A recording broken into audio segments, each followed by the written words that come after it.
Tarvos and Fairie, a love story. Chapter 1, Under the Sea. Hello, my name is Tarvos Nitram, and this is a story charting an epic quest of love gained, love lost, adventures, depression, strife, murder, hilarity, even rape, and misery, and a plethoric multitude of more. It starts off dilatorily and humbly, but it raggedly culminates to the very single fate of the world. Author's note, like Act 1 through 6 of Homestuck.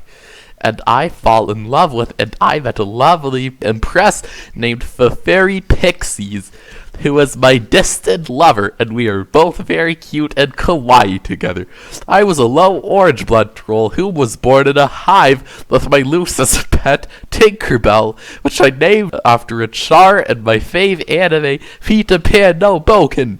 I just call her Tinky though, and mostly every day there in Alternia was kind of boring, especially because no one really shares the same homies as me. It's also kinda depressing because I'm a cripple and no one really likes me, and they all try to hurt me. I flarp every day in my room alone. There's nothing else to do but on my computer. I sighed in an angsty streaming stream of sultry swirling sadness. I thought that nothing could ever change, and I was losing all hope. But then, that one fateful day, everything changed. Dun dun dun! Here goes! Hey, I think we are sort of, attractive. Can we hang out? Ew, you creep! Who is this? Eee! Remember me? It's, Tavros. Oh, you again! But remember when we used to be all romantic? Oi, miss what we had. Oh yeah, you were that annoying one, weren't you? I hate that guy! So, are you saying you, want to be Christmas? Travels, no! But just remember, Fairy, you have to remember, all the good times we had. You're making me cry. I feel bad, You know what? Your sadness and cuteness is actually very kawaii, I'm actually drawn, You even thought your son such a whoop, Flushes. Oh my, I, love you, baby. So sakushi. Can I, call you Fairy? Why yes, that's so kawaii, cute. I think, I love you, Tavros, The sudden news came as a rapid shock to me. My fingers initiated to convulse rapidly, and perspiration dripped down my menoposcopy. My countenance was bright orange and blushing, and I just didn't know what to do. My thoughts were exclusively interspersed, and I wanted to be all flushed red romantic to her. And that's because maybe she wanted to be my mate sprite, but I just didn't know how to come on. So I did what my best friend and Moiral taught me was best, because maybe it could help me comprehend my genuinest rapaciousness. This called for a desperate motivation. B's Mexi Gamzy mode. Hey, Babby, do you want to go over to my hive? Oh my, what a smexy gentleman! Maybe we can fill buckets! Tarvos was very egregiously galvanized at the prospect of an awkward courtship, however. It felt as if maybe Feferi was maybe going to fill bucket too soon. Was he too young to be giving himself up to his precious little fairy? But now Tarvos knew what he must have to do, so he asked for parent permission first, of course. Tinky, I have to see friend, so, can I go underwater? But unfortunately, it turned out that Tinkerbell knew about the chat, because he saw it as it was happening. You're lying! You're going to see the Empress! Tinklywink screamed in horror terror. And why can't I do that? I love her with all my might. Tavros belted out passionately with all his strife. Tinkerbell simply shook his head in dismay and impassiveness. He continued to talk bunk. but a low blood cannot descend into adultation and romance with a precondence. I do not condone this wretchedly warped, wantonly, wickedly wayward behavior. You are grounded for your incompetent disobedience. Grounded! He repetitioned curtly and scarily, but Tarvos decided not to follow his parents' advice, so he grabbed his scuba gears and dived underwater before Tinkerbell could even say, "Hey, stop that!" which he actually made an attempt to do but didn't succeed. Superiorly elevated up against and by the Cerulean Sea were the many breeds of vertebratic, subtropical, flamboyantly colorful sashy fish, author's note, like sassy gay Aridin. Get it? Each individual creature contains rectified fins that gracefully fluttered against the hydrogen dioxide bubbly foam, and decadently, divinely, dashingly, delicately deluged against the profound, unfathomable, truthful brinies, possessing each and every shimmering spectral hue that resides in the object created by the light produced of the eternally glowing ball of light, and the dripping, coruscating liquids that descend from the gray depressed clouds known as a rainbow, as I, the future legend Tarvos Nitram, circularly rotated my two limbs in a spiraling fashion in order to propel myself swiftly and daintily and dauntingly and through the glowing sapphire ocean. I confronted thousands of diversified species of undiscovered alternate aquatic life. Once Tarvos found the door and he opened it. "Hi, fairy, here," he beckoned perilously out loud, but it was already too late. Even the bouquet of flowers he bought from the flower seller earlier that day had vindictively been dropped on the ground menacingly from the initial shock.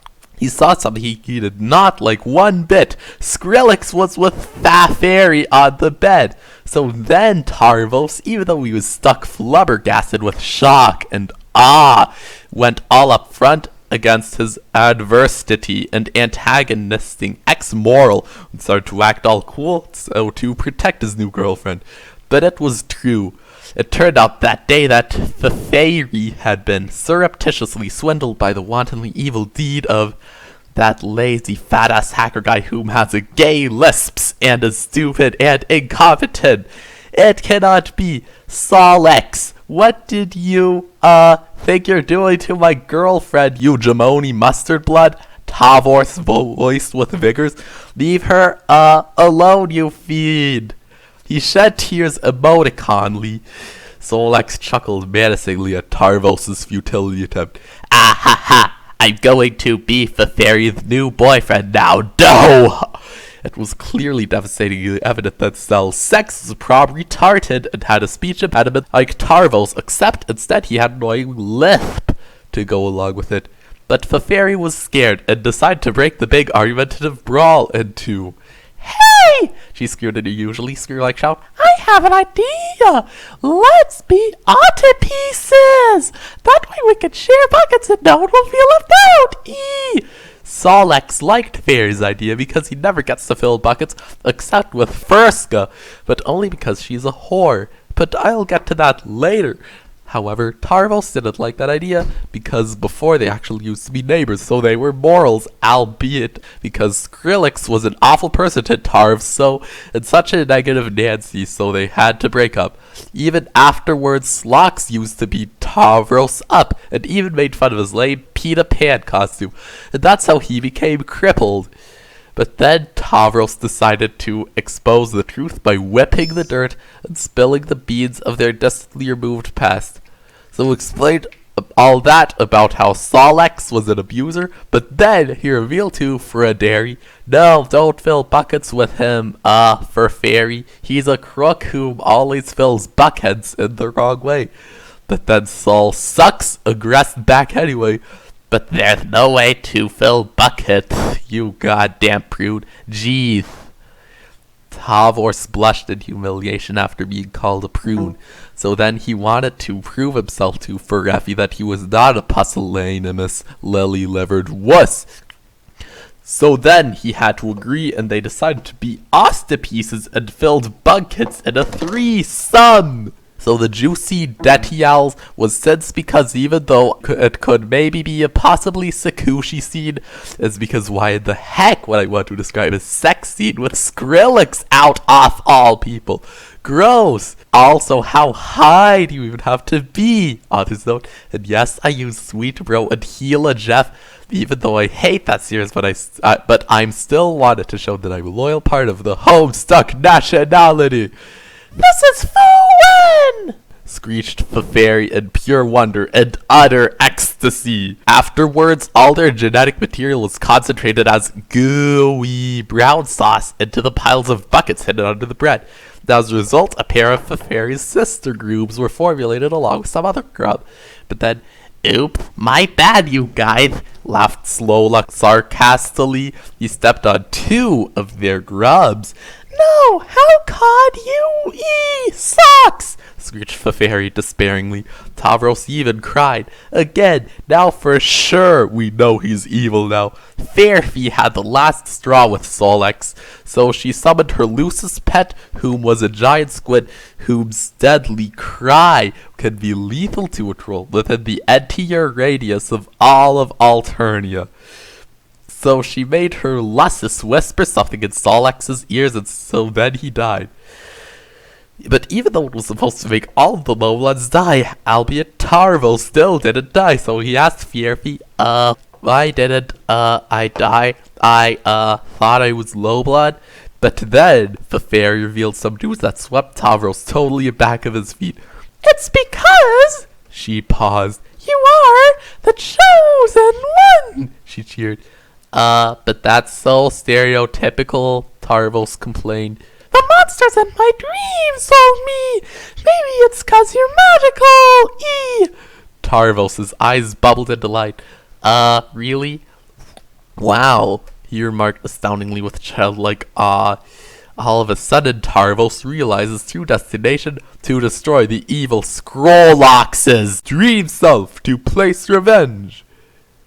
However, what he was still not yet cognizant of was what laid ahead in a new path as a legging, so stay tuned to discover what could have happened next!